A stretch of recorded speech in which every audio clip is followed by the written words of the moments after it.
Hello friend, আশেপাশে কেউ নেই তো এই অয়েল কোম্পানির মালিকরা?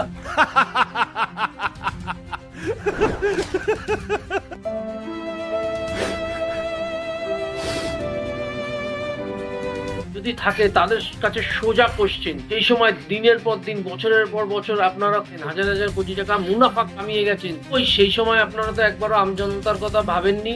এই বছর আমাদের 110 টাকা পার ব্যারেলের থেকে $60 পার ব্যারেল হয়ে গেছে, সেই সময় তো ভাবেননি যে একবারও না এই বছর তো আমাদের প্রচুর মুনাফা হচ্ছে এবং ক্রুড অয়েলের দামও কমে গেছে, তো আমরা আজকে পেট্রোল ডিজেলের দাম কমিয়ে দিই। সেই সময় তো একবারও ভাবেননি। এই সময় এখন মনে পড়ছে যে আমাদের লস হচ্ছে, আমাদের অনেক টাকা আটকে আছে, তার জন্য কি হবে, আমজনতার উপর প্রেশার। সেই সময়ও দাম কমাননি, যা দাম তাই ছিল। এখনো কি, এখন সেই দামের থেকে আরো বেশি দাম বাড়িয়ে ফেলেছেন।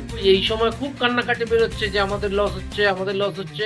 আপনারাও একটু ছাড়তে পারতেন না? পারতেন, কিন্তু না, আপনারা ছাড়বেন না। হাজার হাজার কোটি টাকা নিজের ব্যাংক ব্যালেন্সে রেখে দেবেন, আমজনতার কথা আপনাদের ভাবতে হবে না, আর আপনারা কোনোদিনও ভাববেনই না। এটা সবাই জানে, আমজনতার কথা আপনারা কেউ ভাববেন না।